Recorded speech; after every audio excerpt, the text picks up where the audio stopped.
Yes, g'day fellas. Welcome to our first comparison lap. Data Michael has been kind enough to donate a lap for us to have a quick look at. So thanks a heap, Michael. Unfortunately, he's donated us a Toyota lap, and we did our lap guide in the Porsche. So we have had to spend about an hour driving the Toyota around, seeing if we can work out how to drive it. In the end, we managed to do almost to the 100th, the same lap time as the Porsche, so all is good. So as we ride on board with Data Michael's lap, it is looking pretty clean, and you will have noticed he is using no assists. Big props, mate. It really does help improve your driving by turning the assists off. It really helped me. Once I turn the assists off, you can really actually start to feel what the car is doing. Once again, so this lap is looking real tidy. It's coming to an end shortly, and it is going to be a couple of seconds off the pace, even though it looks really good. So we're going to go over it and see if we can find some nice clear pointers that can help us improve the lap. So here we are going down into turn 1 at the brake zone, pretty much where I said it was in the guide, except the car is in the center of the road. You want to be a bit further over to the right. It does get on the ripple strip, but you probably want your left tire on the ripple strip and just taking a little break away from the apex. And with the car straight and exiting turn 1, we're doing about 123 kilometers per hour.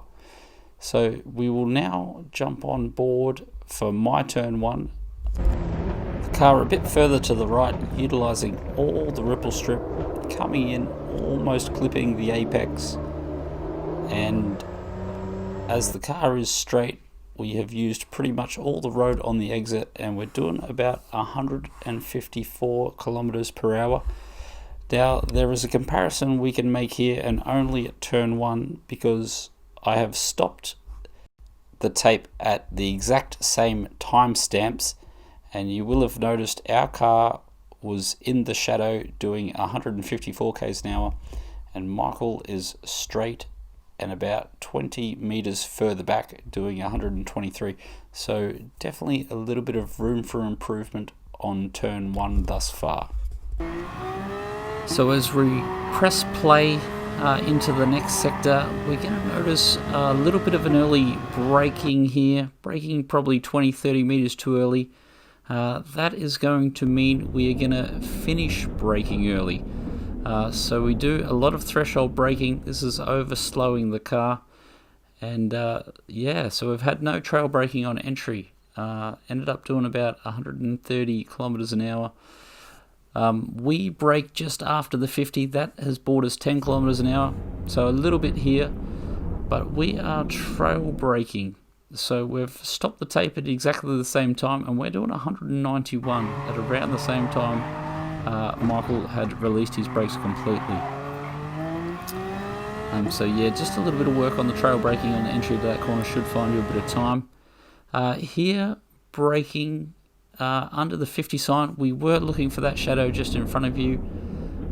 Threshold braking again, and once again we've finished threshold braking. So we broke about 30 meters early, so we've finished braking 30 meters early. That has mean we've had to pick up a little bit of throttle.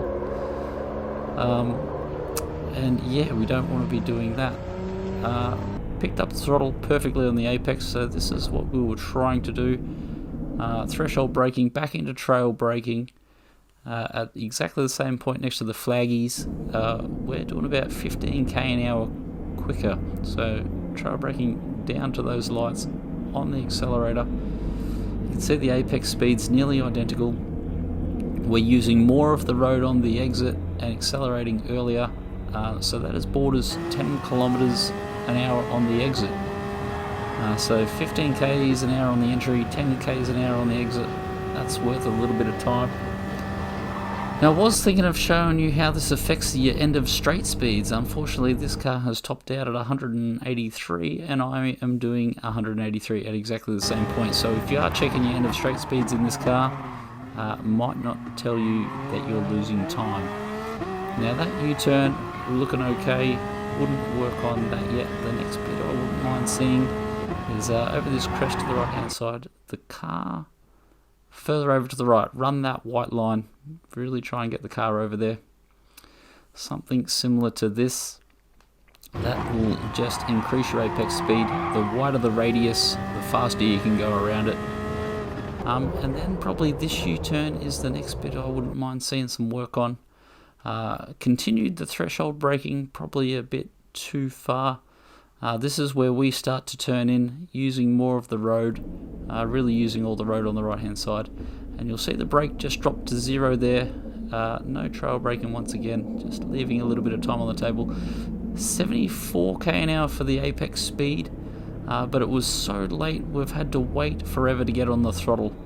So it was 100 km/h before we saw wide open throttle, and 140 onto the end of the ripple strip. So we're trail braking, had to have 2 goes at it. Not ideal, but 73 on the apex, wide open throttle by the time we hit 90 km/h, using all this road. And when we roll over the ripple strip here, we're doing 145, so we bought ourselves 5 km/h on the exit there, and probably 20-30 k's on the entry. And now we're about to run through the Toyota lap at full speed. Well, I think of something we can summarise with. And so most of these are all general rule of thumbs and probably should work at most circuits, is just trying to use all the road.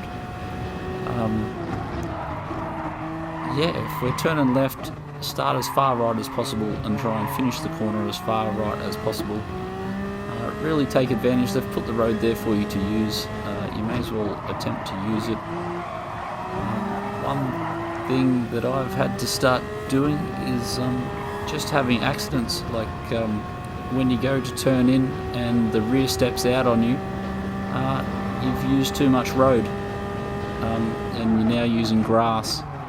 So that's one way to let you know that there was still some road that could be used. If you're not spinning out on the entry, there was probably a bit more road there for you to use.